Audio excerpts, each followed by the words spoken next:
de la Shonara. Quand on a entendu la Shonara, on a dit donc plusieurs fois que on ne transgresse pas les interdictions du Lachonara dans la mesure où on arrive à ne pas être Mekabel le Lachonara. C'est quoi être Mekabel Lachonara? C'est que si quelqu'un me donne une information sur quelqu'un d'autre, et moi, littéralement, je la rejette, donc voilà, je n'enregistre pas. Ok, je ne suis pas Mekabel ce que tu dis, je te crois pas. On a dit que celui-là, il n'était pas ouvert sur... Enfin, il ne transgressait pas les interdictions du Lachonara. Il faut parler, Ok. parler pour dire. Une seconde. C'est quoi il faut parler? Il faut se dire au gars Ok, bon, on a expliqué ça, comment on fait pour ne pas être Mekabel. Maintenant, pour ne pas être Mekabel, évidemment, il y a des conditions. D'accord? Si par exemple, Réhouven vient me raconter que Shimon, il n'est pas fiable. D'accord? Ah bon, pourquoi il n'est pas fiable? Tu sais pourquoi il dit, ouais, je te dis, voilà, il a volé un tel. D'accord? Moi je dis, non, moi je ne suis pas Mekabel, je te crois pas. Moi je connais les gens, les affaires et tout. Lui dit qu'il a volé, mais sûrement que l'autre, il a sa version, etc. Ok? Je suis pas Mekabel. Le lendemain, Shimon vient me voir et me dit, dis-moi, tu veux t'associer dans un bon business? Et là, ce qu'il m'a dit Réhouven hier, tac, le voyant il s'allume. D'accord? Alors, est-ce que j'ai été Mekabel ou j'ai pas été Mekabel? Pas Mekabel. Donc c'est très délicat de dire que je suis pas Mekabel. C'est facile de dire que je suis pas Mekabel. Ah ouais, puisque. Comment? Ça l'attend quand même. Ça l'attend. Oui, j'ai le droit d'être Mekabel, si c'est les toilettes. Alors, une seconde. Là, on a pris un cas où c'est vrai que j'avais le droit d'écouter du Lachonara. Pourquoi? Parce que c'était pour me protéger. On a dit, si à cause de ça, s'il m'avait pas dit, j'aurais fait affaire avec lui, je l'en aurais voulu, ça aurait été encore pire. Donc là, il nous a protégés de ça. D'accord? Bon, j'ai pas pris le bon exemple techniquement. Mais non, mais il avait le droit de Mekabel sur la Shonara là. D'accord? Mais si c'était un cas où j'aurais pas eu le droit d'être Mekabel, que je me suis dit non, je suis pas Mekabel, mais que le lendemain, en fait, je me rends compte que oui, ça a un effet sur moi. Donc ça veut dire que j'étais Mekabel. J'étais Mekabel, donc j'ai transgressé les interdictions. Ok? Maintenant, on va parler d'un autre cas. Donc en fait, celui qui veut pas être Mekabel, véritablement, par exemple, voilà, Réhouven vient me voir, il me dit, tu sais, je vais te raconter à propos de Shimon. Moi, normalement, voilà comment je dois réagir. Je dirais une seconde. Tu veux me raconter quelque chose avant de me le raconter. Pourquoi tu veux me le raconter? Pourquoi?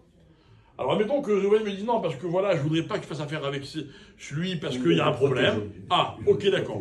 S'il vient me dire non, je sais que toi, tu peux aller lui parler, ok? Donc tu peux arranger, d'accord, très bien. Donc si, en vérité, avant de savoir si je suis Mekabel ou pas, je dois tester pour savoir donc pour quelle raison celui qui me raconte sur la Shonara, il me raconte la Shonara. S'il me dit non, je vais te raconter parce que vraiment, ce qu'il m'a fait c'est terrible, etc. Écoute Ralibi, je suis désolé, d'accord, même si je te crois pas, demain, ça risque d'avoir un impact sur moi-même, donc je peux pas écouter ton Lachonara. Maintenant, je vais vous raconter un cas où on aurait le droit de raconter du Lachonara. Ok?